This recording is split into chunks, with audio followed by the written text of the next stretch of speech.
Hello and welcome to Euro Football Daily, where today we're profiling 3 players who emerged from nowhere to light up the early stages of this season. Let's get started. Kvaratskhelia.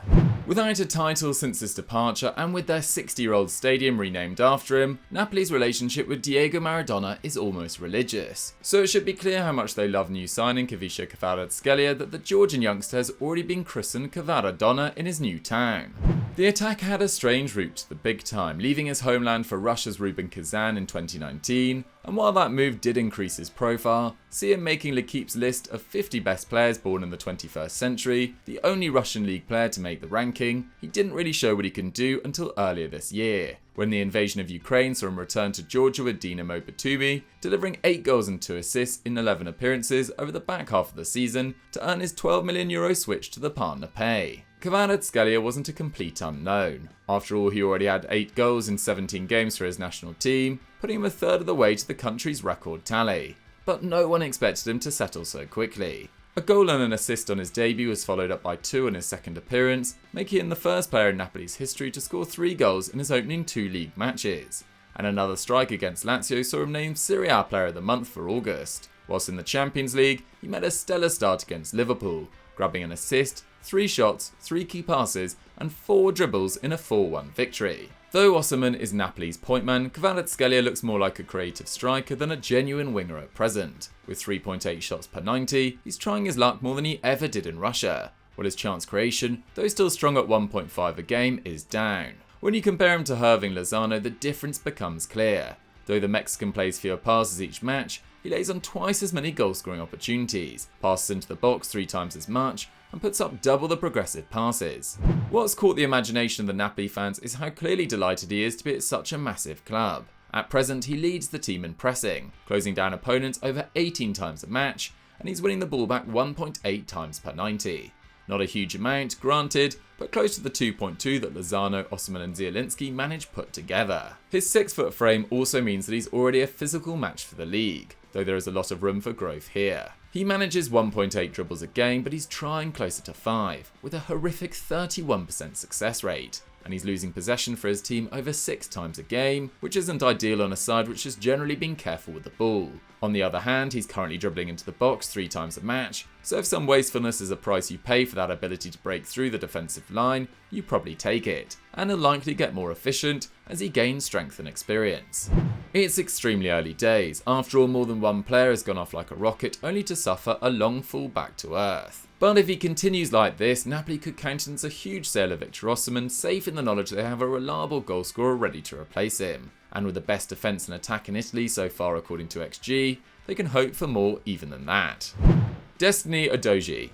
We continue in Serie A, and if you're still looking for a reason to watch the most entertaining league in Europe, perhaps you can be enticed by the presence of Tottenham new boy Destiny Adoji, a teenage left wing-back lighting up the division for Udinese over the past year.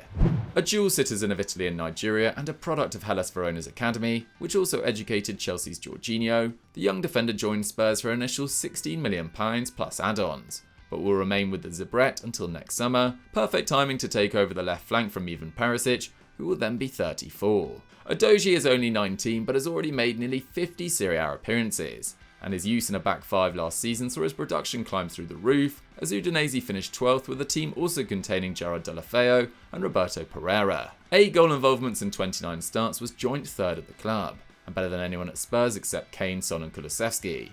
And he's already added 2 so far this campaign, scoring against Monza and in a 4-0 thrashing of Jose Mourinho's Roma, helping Udinese into the European spots at the time of writing. As you'd expect, that contribution in front of goal means that Adoji's XG ranks in the top 15% of fullbacks, and his role at Udinese reflects his growing influence. Already this term he successfully passed into the box 8 times, something he only did 22 times in the whole of last season, while he's also playing 5 progressive passes per 90, up from 2 and roughly the same as playmakers like Odegaard and Ruben Neves in the Prem, and he's doing it whilst improving his pass accuracy from 80% to 86%. It's therefore an encouraging profile. However, we don't see a teenage wingback becoming an influential passer in a Conte side, no matter how good he is. So Adoji's other attributes, especially off the ball, are likely to play a bigger part in his chances of success in North London. Here again the news is exciting. An extremely hard worker, he presses more than 88% of fullbacks across Europe's top 5 leagues. And since his debut in 2020, he's made over 4.5 tackles and interceptions a match, with a very solid record in one-on-one duels, coming out on top more than half the time, again placing the top 5th of players in his position. But what really seems to fit at Spurs is Adoji's ability to find space upfield. Each year he's received more progressive passes, going from 1.6 to 2.4 to 3.3, and as a consequence, he's getting more touches in the box and the final third than ever before. His tally of 2.8 touches in the area exceeded Emerson or Sergio Reguilon in Conte's setup last term, and given Adoji's clear knack for this role, his age and the development we would expect as he learns from the Italian, he could mature into a world beater in this respect, taking advantage of the space Son leaves as he cuts in off the left and ensures the Lily Whites retain dynamism and pace in the wide areas as the South Korean hits his 30s and begins to slow. Of course, the youngster will have to put in a shift to convince Conte he deserves starts. The manager has become more amenable to inexperienced players as time has gone on, but in his Scudetto winning Interside of 2021, there were still only 4 players under 25 who picked up over 1,000 minutes, compared to 6 players over 30. However, Adoji's match smarts are clearly beyond his years, and he also has a physical presence to recommend him, with a huge 6'2" frame fitting in nicely to a squad which has become the tallest in the Premier League over the summer, with an average height of 1.85 metres. Augmenting a young core which already boasts Romero, Kulusevski, Papameta Sarr and Sessegnon, both Adoji's talent and his name promise big things for Tottenham. Armel Bella-Kotchap.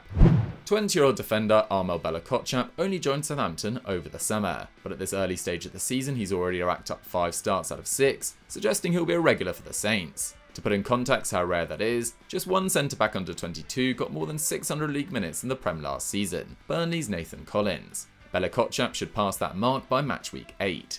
That's an impressive start, and watching the young German only heightens the excitement. At the time of writing, ABK wins the ball just over 3 times a game. Not a huge amount, but he's one of the team leaders in interceptions, showing a front foot positive style which should flourish under Hasenhüttl. And he's yet to be dribbled past in the Prem, while Salisu has been beaten 3 times and Walker-Peters 5. He can also regain possession even more if required. At Bochum last year, the youngster put up 5.3 tackles and interceptions per 90, which will be unheard of in the Premier League for a centre-back, and is mostly down to the style of play in Germany. But when asked to be more aggressive, Bella-Kotchap remained highly effective in the tackle, winning 60% of his challenges to rank in the top quarter of defenders, a good indicator of his timing. Passing, however, is less impressive. With under 30 completed passes a game, ABK is about as uninvolved in play as it's possible for a centre-half to be, and he's only completing around 75% of the passes he does attempt. However, that's classic Hasenhüttl. His team was 6th bottom for pass accuracy last year, and is 2nd bottom this year, favouring a direct style over careful build-up. And ABK does still have a good effect, getting the ball into the final third twice a match, more than midfielder Joe Aribo or Carl Walker-Peters, while only keeper Bazunu, Salisu and Ward-Prowse manage more successful long balls.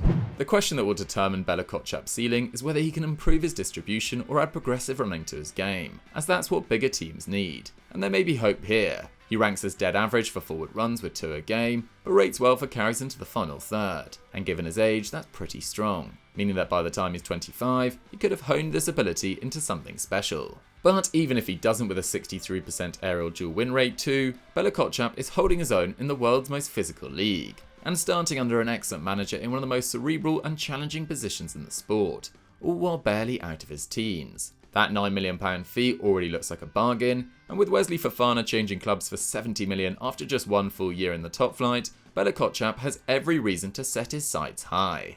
So guys, that was 3 unknown superstars who came from nowhere. I'm sure we left plenty of other suggestions off this list, so who would you like to include? Get at us in the comments down below. If you've enjoyed this video, remember to like it and subscribe to Eurofootball Daily, and I'll catch you next time.